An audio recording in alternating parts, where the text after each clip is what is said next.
Hi guys, I'm Nivitha. இந்த வீடியோவில் 9th standard தமிழில் இருக்கக்கூடிய ராவண காவியம் அப்படிங்கிற கவிதை பேழை தான் நம்ம பார்க்க போகிறோம். சரிங்களா? ஸோ இதை இயற்றியவர் யார் அப்படின்னு பார்த்தீங்கன்னா புலவர் குழந்தை அப்படிங்கிறவர் தான். அதாவது இது வந்து 20ஆம் நூற்றாண்டில் இயற்றப்பட்ட ஒரு காவியம் அப்படின்னு சொல்லலாம். ஸோ பேசிக்காக நம்ம வந்துட்டு கம்பராமாயணத்தில் எப்படி பார்த்துருப்போம் அப்படின்னா ராவணனை வந்துட்டு ஒரு நெகட்டிவ் ரோலாக தான் பார்த்துருப்போம். கரெக்டாக? ஆனால் இலங்கையோட அரசன் வந்து ராவணன். ஓகேவா? அவரோட பெருமைகளையும் சிறப்புகளையும் குணங்களையும் கூறுற நூல் தான் வந்துட்டு இந்த ராவண காவியம் அப்படிங்கிற நூல். ஓகேவா? இதுல வந்துட்டு தமிழக காண்டம், இலங்கை காண்டம், விந்த காண்டம், பழிப்புரி காண்டம், போர் காண்டம் அப்படின்னு 5 காண்டங்கள் இருக்கு. அது மட்டும் இல்லாம 3100 பாடல்கள் இதுல இருக்கு. ஓகேங்களா? ஸோ இப்ப இந்த ராவண காவியத்தை இயற்றியவர் யாரு? புலவர் குழந்தை. ஓகேவா? இவரோட பெற்றோர் வந்து முத்துச்சாமி, சின்னம்மை. ஓகேவா? இவர் வந்து தமிழ் ஆசிரியரா இருந்திருக்காரு. இவர் வந்து நிறைய இப்போ தொல்காப்பியத்துக்கு வந்து மீனிங் எழுதுறது, பொருள் அதிகாரம்னு சொல்லுவாங்க, திருக்குறளுக்கு பொருள் அதிகாரம் எழுதுறது, நீதி களஞ்சியம்க்கு இவரே பொருள் அதிகாரம் எழுதுறது, இந்த மாதிரி நிறைய எழுதியிருக்காரு.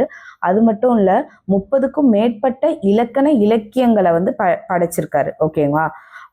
இந்த ராமாயணத்துல வந்து எதிரா இருந்த ராவணனை பத்தி இவர் வந்து முதன்மை நாயகனா, ஓகேவா, ஃபர்ஸ்ட் ஹீரோவா வந்து இவர் எழுதின நூல் தான் வந்து ராவண காவியம் அப்படிங்கிறது. ஓகேவா? ஸோ இதை பத்தி தான் இப்ப நம்ம பார்க்க போறோம். நுழையிறதுக்கு முன்ன என்ன எழுதியிருக்காங்கன்னு பார்க்கலாம். பூத்து குலுங்கும் பூஞ்சோலை, அடர்ந்து வளர்ந்த பசு மரங்கள், ஓகேவா, நீர் நிறைந்த நதிக்கரைகள். நதிக்கரைகள்னா என்னது? River side. அதுக்கப்புறம் பச்சை போர்த்திய புல்வெளிகள். புல்வெளியில அப்படி பச்சை பசேன்னு இருக்கு. துள்ளி தெரியும் மானினங்கள். ஓகேவா? ஸோ மானினம்னா நிறைய துள்ளி தெரிஞ்சுட்டே இருக்கு. மயில்கள், குயில்கள், கிளிகள், பறந்து தெரியும் பறவைகள் என இத்தகைய அழகிய சூழலை கண்டு மனம் மகிழ்ந்ததுண்டா? இப்படி ஒரு நேச்சுரல் சீனரியை பார்த்து உங்களுக்கு மனம் மகிழ்ந்ததுண்டா அப்படின்னு கேட்குறாங்க. அழகை சுவைத்தால் மனம் புத்துணர்வு பெறும். ஒரு விஷயம் அழகா இருக்கு அப்படின்னு நம்ம நினைச்சோம்னா நம்மளோட மனசு வந்து ஒரு மாதிரி புத்துணர்ச்சி ஆகும். அதுக்காக தான் நிறைய பேர் ட்ரிப்பு போறேன் அந்த மாதிரிலாம் சொல்றாங்க. எண்ணம் வளமை பெறும். நம்மளோட தாட்ஸ் வந்து இன்னும் வளமையா இருக்கும்.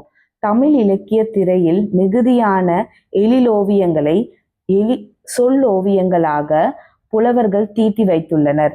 அதாவது இப்ப புலவர்கள் என்ன பண்ணுவாங்க அப்படின்னா தன்னோட கண்களால பார்ப்பாங்க, அதை வந்துட்டு சொல்லோவியமா எழுதுவாங்க. சொல்லோவியம்னா இப்போ ஒரு சில புலவர்கள்லாம் அவங்களோட பாடல்களை படிச்சாலே அவங்க என்ன பார்த்தாங்க அப்படிங்கிறத நம்மளால வந்துட்டு இமேஜின் பண்ண முடியும். ஓகேவா? ஸோ இப்போ அது இதுன்னு வந்துருச்சு.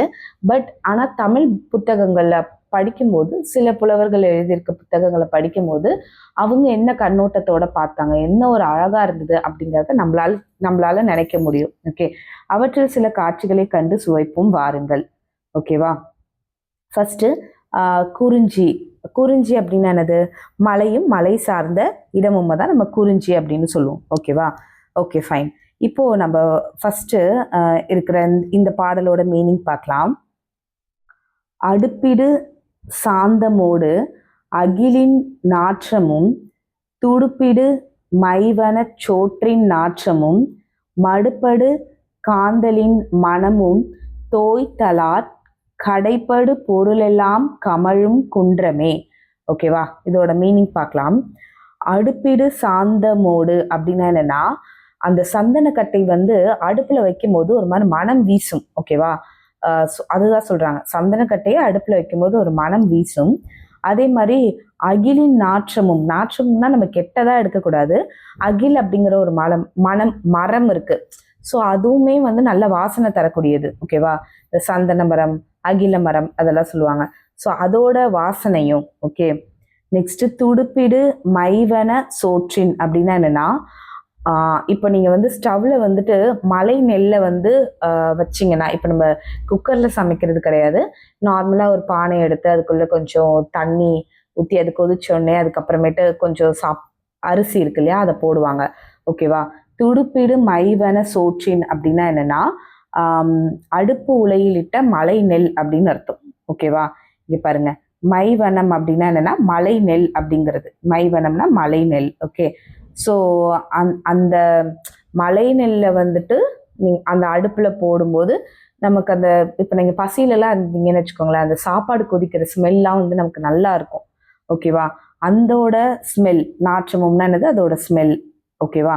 இதுல வந்து நாற்றமும்னா நம்ம வந்து அப்படி எடுத்துக்க கூடாது. மணமும் அந்த அந்த வகையில நம்ம எடுத்துக்கணும். ஓகேவா? அதுக்கப்புறம் ஆம், மடுப்படு காந்தலின் மணமும் அப்படின்னா என்னன்னா, மலையில் உள்ள காந்தல் மலரின் மணமும். அதாவது மலை மேலே இப்ப நம்ம படிக்கிறது என்னது? குறிஞ்சி. ஓகேவா? குறிஞ்சினா என்னது? மலையும் மலை சார்ந்த இடமும். அந்த மலையில வந்துட்டு உங்களுக்கு காந்தல் மலர் அப்படிங்கிறது ஒண்ணு இருக்கும். ஓகேவா? ஸோ அதோட மணமும். ஓகேவா? தோய்தலாற் கடைப்படு பொருள் எல்லாம் கமலும் குன்றமே. அப்படின்னா என்னன்னா, இந்த ஒவ்வொரு இடத்துல இந்த மாதிரி இருக்கு. இது எல்லாமே சேர்ந்து மனம் வீசுது அப்படின்றத சொல்றாங்க. ஓகேவா? இப்போ இந்த இடத்துல தோய்தலால் அப்படின்னா என்னன்னா, மனமும் தோய்ந்து கிடப்பதால் அப்படின்னு சொல்றாங்க. ஃபுல்லாவே அந்த அந்த வாசனை வந்து எல்லா இடத்துலயும் பரவி கிடக்குது அப்படின்ற மாதிரி சொல்றாங்க. ஓகேவா? கடைப்படு பொருள் எல்லாம்னா எல்லா இடங்களிலும் உள்ள பொருட்கள் எல்லாம். அதுக்கப்புறம் கமழும் குன்றமே அப்படின்னா மனம் சுமந்து காணப்படுகிற மலைப்பகுதி. குன்றமேனா ஒரு மலைப்பகுதியே சொல்றது. கமழும் அப்படின்னாலே லைக் வாசனை மிகுந்து இருக்கு. ஓகேவா? என்னென்ன வாசனைலாம் இருக்கு? முதல்ல இப்போ நம்ம அடுப்புல வந்து சந்தனத்தை போட்டோம்னா அதோட ஸ்மெல் வர ஸ்மெல்லு. அதுக்கப்புறம் அக்கில் மரத்தோட ஸ்மெல்லு. அதுக்கப்புறமேட்டு மலை நெல்லை சமைக்கும் போது வரக்கூடிய ஸ்மெல்லு. அதுக்கப்புறம் காந்தல் மலரோட ஸ்மெல்லு. அந்த எல்லா ஸ்மெல்லும் சேர்ந்து அந்த ஒரு மலையில ரொம்ப அழகான ஒரு வாசனையா இருக்கு அப்படிங்கிறது தான் இதுல சொல்றாங்க. சரிங்களா? சாந்தம் அப்படின்னா சந்தனம் அப்படிங்கிறது அர்த்தம். சாந்தமோடு அப்படின்னு இருக்கு இல்லையா? அது அடுத்தது இதெல்லாமே இப்போ ஜஸ்ட் இமேஜின் பண்ணுங்க. இப்படி நீங்க ஒரு மலைப்பகுதிக்கு போறீங்க, இப்படி ஒரு ஸ்மெல் அந்த மாதிரி வரும்போது எவ்வளோ நல்லா இருக்கும். அதை தான் கவிஞர் வந்து கண் முன்னாடி காட்டியிருக்காங்க. அடுத்தது பார்க்க போறது என்னன்னா முல்லை நிலம். முல்லை நிலம்னா என்னது? காடு சார்ந்த பகுதியும் தான் முல்லை நிலம் அப்படின்னு சொல்லுவோம். கரெக்டா? ஃபைன். இப்போ இதுல பாத்தீங்க அப்படின்னா முதிரையும் சாமையும் வரகும் மோய்மணி குதிரை வாலியும் களம் குவித்து குன்றென பொதுவர்கள் பொலி உற போரடித்திடும் அதிர்குரல் கேட்டு உழையஞ்சி ஓடுமே. ரொம்ப அழகான ஒரு பாடல். ஓகேவா? என்னன்னு பார்க்கலாம். முதிரையும் சாமையும் வரகும் அப்படின்னா முதிரை அப்படிங்கிறதெல்லாம் ஒரு வகையான அரிசி வகை. ஓகேவா? முதிரை சாமைங்கிறதும் ஒரு அரிசி வகை. வரகு அப்படிங்கிறதும் ஒரு அரிசி வகை. ஓகேவா? மொய்மணி குதிரை வாலியும் அப்படின்னா என்னன்னா இந்த மாதிரி தானியங்கள் எல்லாம். ஓகேவா? இதெல்லாமே மணி தானியங்கள் அந்த மாதிரி சொல்லுவாங்க. ஓகேவா? ஸோ அதனால மோய்மணி குதிரை வாலியும் களம் குவித்துனா என்னன்னா களத்துல வந்து குன்று போல வச்சிருக்காங்களாம். இப்ப இந்த அரிசிலாம் எவ்வளவு வளம் இருக்கு அப்படின்னா இந்த இந்த இந்த மாதிரி அரிசியெல்லாம் அப்படியே குன்று போல குவிச்சு வச்சிருக்காங்களாம். ஓகேவா? குன்றுனது மலை போல குவிச்சு வச்சிருக்காங்க என பொதுவர்கள்னா என்னன்னா வேடர்கள். ஓகேவா? பொலிவுற போர் அடித்திடும் அதிர்குரல் அப்படின்னா என்னன்னா அவங்க என்ன பண்றாங்க அப்படின்னா கட் பண்ணி வச்சிருப்பாங்க. அந்த கதிர்மணி அப்படின்னு சொல்லுவாங்க. அதெல்லாமே கட் பண்ணி வச்சிருப்பாங்க. ஓகேவா? ஸோ அதெல்லாமே அடிக்கிறாங்க. யார் அடிக்கிறாங்க? அடிச்சாதான் அதுக்குள்ளேருந்து அந்த நெல்லெல்லாம் வரும் இல்லையா? ஸோ பொதுவர்கள் அப்படின்றவங்க வேடர்கள். ஓகேவா? வேடர்கள் வந்து பொலியில் உள்ள கதிர்மணிகள் வீழ போரடிக்கும் அந்த அந்த செடியில இருந்து. ஓகேவா? பொலிவுற அப்படின்னா அந்த செடியில இருந்து அது வெளியில வர்றதுக்கு. போர் அடித்திடும் அதிர்குடல் அந்த அவ்வளோ குரல் வந்து அதிர்ற மாதிரி இருக்கான். அந்த அடிக்கிறது சத்தம் அவ்வளோ பெருசா இருக்கான். அதை உழைனா மான்கள். ஓகேவா? அஞ்சு ஓடுமே. அஞ்சு ஓடினா பயந்து ஓட்டம் எடுக்குமே அப்படின்னு சொல்றாங்க. எவ்வளோ அதாவது இவ்வளோ வகையான அரிசி இருக்கிற அந்த நெல். ஓகேவா? மோய் மணி அப்படின்னா மணிமணியா இருக்கிறது. விச் மீன்ஸ் அந்த இட் ரெப்ரசன்ஸ் அந்த எப்படி சொல்றது அந்த தானியங்களை தான் சொல்றாங்க. ஓகேவா? அதுக்கப்புறம் அது அந்த செடியோட வச்சிருக்கிறதே வந்து மலை போல குவிஞ்சிருக்கு. அதை அடிக்கிறாங்க. அந்த அடிக்கிற சத்தம் கேட்டு மான்கள் வந்து பயந்து ஓடுது அப்படின்னு சொல்றாங்க. ஸோ அதான் அந்த இதோட வளத்தை பத்தி சொல்றாங்க. ஓகேவா? ஸோ இந்த இடத்துல போலி அப்படின்னா தானிய குவியல், உழைனா ஒரு வகை மான். ஓகேவா? அடுத்தது என்ன அப்படின்னு பார்த்தீங்கன்னா பாலை நிலத்திற்குரிய ஒரு பாடலை தான் பார்க்க போறோம். மன்னிய முதுவெயில் வளைப்ப வாய் வெறி இந்நிலம் குருளை மிக்க இணைந்து வெம்பிட தன்னிழல் தங்கவே தாய்மை மீதுர நன்னரில் வலிய சென்னாய் உயங்குமே அப்படின்னா என்னன்னு பார்க்கலாம். ஃபர்ஸ்ட் மன்னிய முதுவெயில் வளைப்ப அப்படின்னா என்னன்னா முதிர்ந்து வருத்தம் உச்சி வெயிலின் தன்மையால். இப்போ பாலைன்னா என்னது?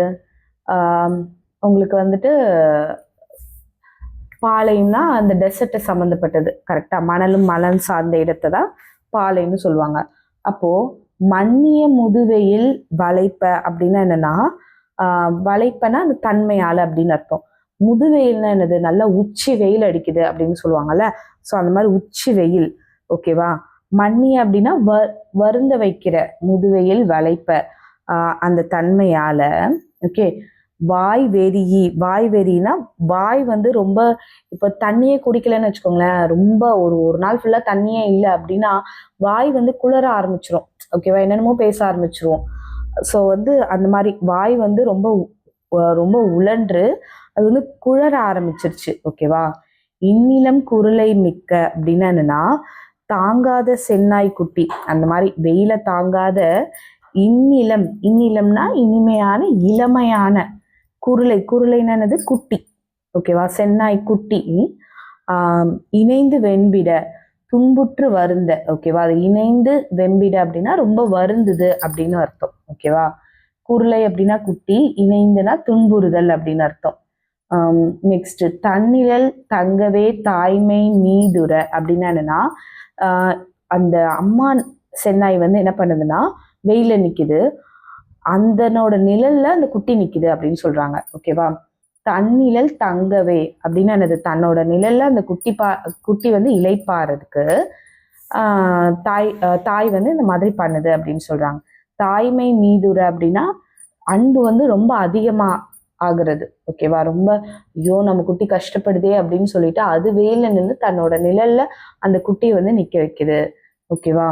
நன்னரில் வலிய சென்னாய் உயங்குமே அப்படின்னு என்னன்னா நலமில்லாத தாய், அதாவது வெயில்ல நின்று நலமில்லாத தாய் வந்து சென்னாய் உயங்குமேனா அந்த தாய் நாயும் வருந்துது அப்படின்ற மாதிரி சொல்றாங்க. ஓகேவா?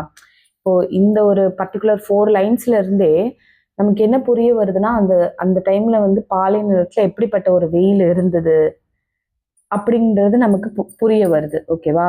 ஸோ இன்னும் எக்ஸாக்டா சொல்லணும் அப்படின்னா இது வந்து ஒரு தாய்மையோட சிறப்பை காட்டக்கூடிய பாடல் தான் இது. ஓகேவா? பேசிக்காவே பாலை நிலத்துல வெப்பம் வந்து ரொம்ப அதிகமாவே இருக்கும்.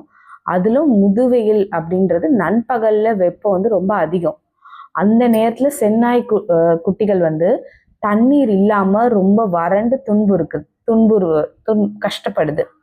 ஓகே. வெளியில வெப்பம் இந்த பார்த்த அந்த தாய் சென்னாய் வந்து ரொம்ப அன்பால தான் வெயில்ல நின்று தன்னோட குட்டிகளை தன்னோட நிழல்ல இளைப்பாற வைக்குது அப்படின்னு சொல்றாங்க. ஓகேவா? உயங்குதல் அப்படின்னா வருந்துதல் அப்படின்னு அர்த்தம். உயங்குமே அப்படின்னா அந்த தாய் நாயம் வருந்துது அப்படின்னு சொல்றாங்க. Okay, fine. அடுத்தது மருதம்னா என்னது? வயலும் வயல் சார்ந்த இடமும் தான் நம்ம மருதம் அப்படின்னு சொல்லுவோம். ஓகேவா? ஸோ இதுல இருக்கிற ஒரு பாடலை பார்க்கலாம். கல்லிடை பிறந்த ஆறும் அப்படின்னா என்னன்னா மலையிடையே தோன்றும் ஆறும். கல்லிடையே பிறந்த ஆறும்னா கல்லுனா மலை. ஓகேவா? மலையில இருந்து ஆறு வந்து வருது. அடுத்தது கரை பொறு குளனும் தோயும் அப்படின்னா என்னன்னா கரை பொறு குளனும்னா கரைகளை உடைய குளத்தில் மோதி ததும்பும் நீரும். கரையொரு குளமும் அப்படின்னா கரை இருக்கக்கூடிய அந்த குளத்துல. ஓகேவா? தோயும் முல்லையம் படர்ந்த முல்லைகள் நிறைந்த. அப்போ அந்த இடத்துல அதாவது ஃபர்ஸ்ட் வந்து மலையில இருந்து உங்களுக்கு என்ன ஆகுது? ஆறு உருவாகுது. அந்த ஆறு வந்து கரைகள் இருக்கக்கூடிய ஒரு குளத்துக்கு வருது. ஓகேவா? குளத்துல வந்து அந்த தண்ணீர்லாம் வந்து வருது. அப்போ அந்த கரையோரத்துல. ஓகேவா? படர்ந்த முல்லைகள் நிறைந்த முல்லை செடி அந்த இடத்துல இருக்கு அப்படின்னு சொல்றாங்க. நெக்ஸ்ட் புறவில் தோன்றும் அப்படின்னா காட்டில் தோன்றும். ஓகேவா. முருகுகான் யாரும் பாயும் அப்படின்னா என்னன்னா அழகான காட்டாரும். ஓகே, இந்த சைடு மலைகள்ல இருந்து வரக்கூடிய அந்த ஒரு ஆறை சொல்றாங்க. அதுக்கப்புறமேட்டு காடுகள்ல இருந்து தோன்றக்கூடிய அந்த ஒரு அழகான காட்டாரை பத்தி சொல்றாங்க. ஓகேவா. புறவில் தோன்றும்னா காட்டில் தோன்றும். இந்த இடத்துல புறவில்னது காட்டில் தோன்றும் அழகான காட்டாரும். ஓகேவா. மருகு கான் ஆறு அப்படின்னா கான்னாலே காடுன்னு அர்த்தம். மருகுனா அழகிய காட்டாரும். ஓகேவா. பாயும். ஓகேவா. பாயும்னா பாய்ந்து செல்லும் அப்படின்னு அர்த்தம். நெல்லினை கரும்பு காக்கும் அப்படின்னா என்னன்னா, இப்ப நெற்செடி நிறைய தண்ணி வந்துருச்சுன்னா நெல் செடி அழிஞ்சிரும் இல்லையா. ஸோ அதனால நெல்லுக்கு முன்னாடி கரும்பு விளைய வச்சிருப்பாங்க. ஸோ அந்த கரும்பு நெல்லை காக்கும் அப்படின்னு சொல்றாங்க. நீரினை கால்வாய் தேக்கும். கால்வாய்னா ஒரு இடத்துல வெட்டி வச்சிருப்பாங்க, கொஞ்சம் குழி தோண்டி வெட்டி வச்சிருப்பாங்க. ஸோ அந்த நீரை அந்த கால்வாய் தேக்கும். தேக்கும்னா என்னது, தேக்கி வச்சிருக்கோம், எப்போ தண்ணி வேணுமோ அதை எடுத்து யூஸ் பண்ணிப்பாங்க. ஓகேவா. மல்லல் சேருவில் அப்படின்னா என்னன்னா வளமான வயலில். சேருவில்னா வயலில் அப்படின்னு அர்த்தம். காஞ்சி வஞ்சியும் மருதம் பூக்கும் அப்படின்னா என்னன்னா காஞ்சி வஞ்சி மருதம் போன்ற மலர்கள் மலரும் அப்படின்னு சொல்றாங்க. ஓகேவா. ஸோ அதாவது ஒரு அக்ரிகல்ச்சர் செய்யறாங்க அப்படின்னா அவங்களுக்கு முக்கியமானது தண்ணி தான். ஸோ அந்த வயலுக்கு 2 இடத்துல இருந்து தண்ணி வருதுன்னு சொல்றாங்க. ஒன்று மலையில இருந்து தண்ணி வருது, இன்னொன்று அதாவது மலைகள்ல இருந்து தண்ணி வருது, இன்னொன்று காட்டுல இருக்கிற காட்டாறுல இருந்து தண்ணி வருது. இது ரெண்டும் அவ்வளோ நீர்வளமா இருக்கு. இது ரெண்டும் நெல்லை அழிக்காம இருக்கிறதுக்காக கரும்பு முதல்ல நட்டி வச்சிருக்காங்க, அதுக்கப்புறம் நெல்லை நட்டி வச்சிருக்காங்க, அதுக்கப்புறம் அந்த தண்ணியை வேஸ்ட் ஆக்க கூடாது அப்படிங்கிறதுக்காக வாய்க்கால் மாதிரி போட்டு வச்சிருக்காங்க. அதுக்கப்புறமேட்டு நிறைய விதமான பூக்கள் வளர்ந்துருக்கு. பூக்கள் எந்த இடத்துல முளைக்குதோ அந்த இடத்துல ரொம்ப செழுமை இருக்கும் அப்படின்ற மாதிரி சொல்லுவாங்க. ஸோ அந்த மாதிரி செழுமையான ஒரு ஊரா காட்டியிருப்பாங்க. இதை படிக்கும்போது நமக்கு இமேஜின் பண்ண முடியுது இல்லையா. ஸோ அதை தான் சொல்ல வராங்க. கல் மலை மருகு தேன் மனம் அழகு. மருகுனா தேனை மனம் அழகு இதெல்லாமே. மல்லல்னா வளம், செருனா வயல். ஓகேவா. அடுத்தது நெய்தல். நெய்தல்னா என்னது, கடலும் கடல் சார்ந்த இடமும் தான் நம்ம நெய்தல்னு சொல்லுவோம். ஓகே, அதுல என்ன பாடல் கொடுத்துருக்காங்க அப்படின்னு பார்க்கலாம். பசிப்படு ஒருவன் வாட அப்படின்னா என்னன்னா ரொம்ப பசிச்சு துயரப்படுறவன். பார்த்தினி இருக்கும் கீழ்மை கண்டு. இனி இருக்கும் கீழ்மைனா வருந்துபவர்கள். அதை பார்த்து அச்சுச்சோ இவன் பசியால இருக்கானே அப்படின்னு சொல்லிட்டு வருந்துபவர்கள். முசிப்படு ஒழுகம் தூய முறையினை அறிவார் போல. அதாவது தூய ஒழுக்கமுடையவர்கள், அதாவது இவன் கஷ்டப்படுறானே அப்படின்னு அதை பார்த்து கஷ்டப்படுறவங்க ரொம்ப தூய ஒழுக்கமுடையவர்கள் அப்படின்னு சொல்றாங்க. ஓகேவா. நெக்ஸ்ட் வசிப்பட முதுநீர் புக. வசிப்பட முதுநீர் புக்க அப்படின்னா என்னன்னா தான் வசிக்கிற இடத்துல முதுநீர் அப்படின்னா கடல் நீர் புகுறது கடல். பார்த்தீங்களா, முதுநீர்னானது கடல் நீர். ஏதோ ஒரு மழை காரணமோ ஃப்ளட் காரணத்தினாலேயோ அந்த கடல் நீர் வசிக்கிற இடத்துல வந்துருச்சுன்னா மலையென துவரை நன்னீர் அப்படின்னா என்னன்னா, துவரை அப்படின்னா பவளம்னு அர்த்தம். அச்சோ நம்ம வசிக்கிற இடத்துல வந்துடுச்சே, நம்மளோட விஷயத்தெல்லாம் எடுத்துட்டு போயிடுச்சே அப்படின்னு நம்ம நினைக்கிறதுக்குள்ள அந்த கடல்ல இருக்கக்கூடிய அவ்வளவு பவளத்தையும் அந்த கரையில போட்டுட்டு போயிருக்குமா அந்த கடல். ஓகேவா. மலையென துவரை நன்னீர்னா என்ன அர்த்தம், நன்னீர்னா நல் இயல்பு அப்படின்னு அர்த்தம். ஓகேவா. ஸோ மலை அளவுக்கு அந்த துவரைனானது அந்த பவளத்தை போட்டுட்டு போயிருக்கோம் அப்படின்னு சொல்றாங்க. கசிப்பட ஒளிமிகுத்தோடு அப்படின்னா என்னன்னா தோன்றும் ஒளி பொருந்திய முத்துக்களை. ஓகேவா. கசிப்படனா அழகா ஒளி பொருந்திய முத்தோடு. ஓகேவா. கசிப்பட ஒளி முத்தோடு. ஓகே, நல்ல லைட் இருக்கக்கூடிய முத்தோடு. கரையினில் குவிப்பார் அம்மா அப்படின்னா என்னன்னா நிலத்தவர் கரையில் குவிப்பார். ஓகேவா. அதாவது இதுல 2 விஷயத்த சொல்லியிருக்காங்க. இப்ப பசிக்கிறவங்க, பசியால கஷ்டப்படுறவங்கள பார்த்து கஷ்டப்படுறவங்க தூய ஒழுக்கம் உடையவர்கள் அப்படின்னு சொல்லுவாங்க. ஓகேவா. அது இன்னொன்று என்னன்னா, அது போல தான் வாழ்ற இடத்துல அதாவது கப்பல், அதாவது கடல்ல இருந்து தண்ணி வந்து புகுந்து விட்டாலும் அதனால வருந்தலான்னு பார்த்தா அதுக்குள்ள வந்து என்ன ஆகும்னா அந்த கடல்ல இருக்கிற முத்தெல்லாம் அந்த கரையில இருக்குமா, மலையளவு இருக்குமா. ஓகேவா. அப்போ ஆப்வியஸ்லி அவங்களுக்கு வந்து காசு கிடைச்சிரும் தானே அதை வித்தா.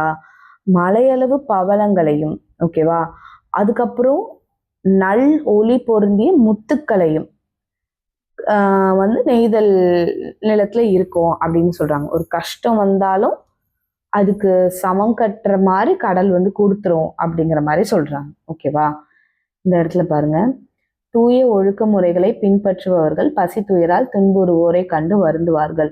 அதுபோல தன் வாழும் இடமானது மூழ்குமாறு பெரும் கடல் அலை புகுந்து விட்டாலும் மழை அளவுக்கு பவளங்களையும் நல் இயல்பு தோன்றும் ஒளி முத்துக்களையும் நெய்தல் நிலத்தவர் கடற்கரையில் கொண்டு வந்து குவிப்பர் அப்படின்னு சொல்லியிருக்காங்க. ஓகேவா. ஸோ இதோட முடிஞ்சிச்சு. ராவண காவியம் காலத்தின் விளைவு, ஆராய்ச்சியின் அறிகுறி, புரட்சி பொறி, உண்மையை உணர வைக்கும் உன்னத நூல் அப்படின்னு சொல்லி பேரறிஞர் அண்ணா சொல்லியிருக்காங்க. ஓகேவா. நூல் வெளி பாருங்க, 20ஆம் நூற்றாண்டுல தனித்தமிழ் பெருங்காவியமா ராவண காவியம் இருந்துச்சு. இதுல தமிழக காண்டம், இலங்கை காண்டம், விந்த காண்டம், பழிப்புரி காண்டம், போர் காண்டம்னு 5 காண்டங்களையும் 3100 பாடல்களையும் இருந்துச்சு. புலவர் குழந்தை இயற்றியிருக்காரு. தமிழக காண்டத்தில் உள்ள பாடல்கள் தான் வந்து இங்க இருக்கு. இவர் திருக்குறளுக்கெல்லாம் உரை எழுதியிருக்காரு அப்படின்னு சொல்றாங்க.